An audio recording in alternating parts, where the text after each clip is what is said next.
میں آپ کو مسئلہ عرض کرتا ہوں انشاءاللہ تعالی، اور آپ سے درخواست بھی کرتا ہوں کہ آپ نے یہ مسئلہ صرف پاکستان کے ان علماء سے پوچھنا ہے جو پاکستان میں رہتے ہیں، یا انڈیا کے ان علماء سے پوچھنا ہے جو انڈیا میں رہتے ہیں، تبھی آپ کو وہ جواب ملے گا جو انشاءاللہ تعالی میں عرض کر رہا ہوں۔ ورنہ جو بیرون ممالک میں ہیں، بالخصوص یو کے یورپ میں ہیں، تو انہوں نے تو اپنی مرضی سے اس مسئلے کو بنا لیا ہے، اور عوام بیچاری بالکل confused.com بنی ہوئی ہے کہ کس کی مانے کس کی نہ مانے۔ مسئلہ یہ ہے کہ قرض چاہے میعادی ہو یا غیر میعادی ہو، مطلب کہ آپ نے کسی دوست سے، بہن بھائی سے قرض لیا ہے یا کسی بینک سے لیا ہے اور آپ اس کی انسٹالمنٹس فکس کر لیتے ہیں، دونوں صورتوں میں آپ مقروض ہیں۔ You are in debt because you took a loan and you have to give a back. اصل اس میں یہ ہے کہ آپ پر ایسے پیسے ہیں جن کا مطالبہ ہے کسی ادارے کی طرف سے یا کسی پبلک کی طرف سے،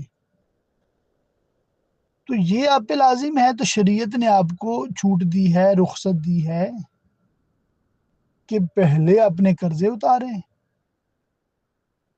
اور بعد میں زکوٰۃ وغیرہ دیں۔ ایسا نہیں ہے کہ قرضے بھی اتاریں اور زکوٰۃ بھی دیں، کیونکہ زکوٰۃ صرف ان لوگوں پہ ہے جن کے پاس ایک مخصوص قسم کا مال ہوتا ہے جسے مال نامی کہتے ہیں، سونا، چاندی، کرنسی یا مال تجارت۔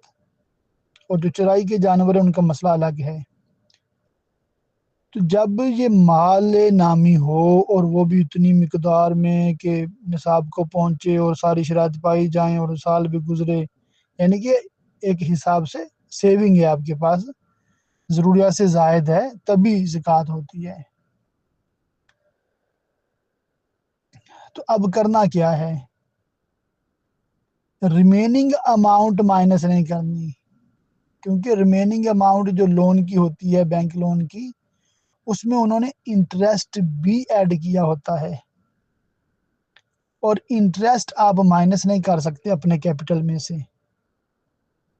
میں آپ کو عرض کرتا ہوں، آپ نے چیک یہ کرنا ہے کہ اب تک کتنی اماؤنٹ آپ نے پے بیک کر دی ہے۔ یہ ذرا آپ کی بینک سٹیٹمنٹ سے آپ کو پتہ چل جائے گا کہ so far how much you paid to the bank. مثال ہے، اب تک آپ نے 10,000 پاؤنڈ پے کر دیا، ادا کر دیا، اور آپ نے لیا تھا 50,000 پاؤنڈ، تو اسلامی لحاظ سے آپ پر اب بھی 40,000 قرضہ ہے۔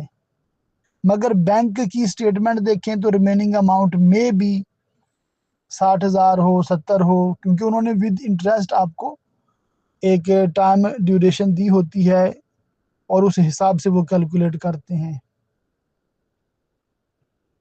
تو آپ نے صرف اور صرف وہ اماؤنٹ مائنس کرنی ہے جو بقایا ہے،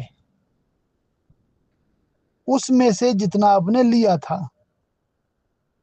آپ نے انٹرسٹ کو یا اضافی چارجز کو کاؤنٹ نہیں کرنا، شمار نہیں کرنا۔ تو جس کے اوپر بھی بینک کا قرضہ ہے، جسے مورگیج کہتے ہیں، بینک لون کہتے ہیں، چاہے وہ کسی بھی غرض سے لیا تھا، وہ غرض اس کی جائز تھی ناجائز تھی، اس بحث میں نہیں پڑتے۔ بزنس کے لیے، گاڑی کے لیے، مکان کے لیے، دکان کے لیے، کچھ بھی اس کی پرپز تھی، اب اس وقت چونکہ وہ مقروض ہے، تو جتنے پیسے لیے تھے اس میں سے جتنے ادا کر چکا وہ مائنس کرے، اور جو بچتے ہیں اس کو اپنے ٹوٹل میں سے مائنس کرے۔ مثال ہے جو میں نے 50,000 کی دی اور 10,000 پے بیک کیا، 40 باقی ہے، تو اب آپ کے پاس کتنے ہیں ٹوٹل سیونگ؟ آپ نے چیک کیا کہ آپ کے پاس جو سیونگ ہے وہ اس وقت 20,000 پاؤنڈ ہے۔ 20,000 پاؤنڈ ایک بڑی اماؤنٹ ہوتی ہے، بندہ اپنے آپ کو ٹھیک ٹھاک امیر سمجھ رہا ہوتا ہے، اتنے سیو ہے میرے پاس، مگر 20,000 ہونے کے باوجود 40 آپ پہ قرضہ ہے، تو 40 میں سے 20 نکالے تو 20,000 قرض بچتا ہے، 20,000 بچت نہیں ہے آپ کے پاس، تو آپ پہ کوئی مطلب زکوٰۃ نہیں ہے، آپ پہ تو حج بھی فرض نہیں ہے۔ تو یہ چیز ہے، اور یہ شرعی مسئلہ اللہ کی رحمت سے میں نے بڑی ذمہ داری سے آپ کو عرض کیا ہے۔ اللہ تعالی ہم سب کو حق بات کہنے، حق بات سمجھنے اور حق بات پہ عمل کرنے کی توفیق دے، آمین بجاہ النبی الامین وصلی اللہ تعالی علیہ وآلہ وصحبہ وبارک وسلم۔ دار الافتاء بریلویہ 00447853292843۔ اس نمبر پہ کسی بھی وقت کوئی بھی شرعی مسئلہ آپ بذریعہ واٹس ایپ پوچھ سکتے ہیں۔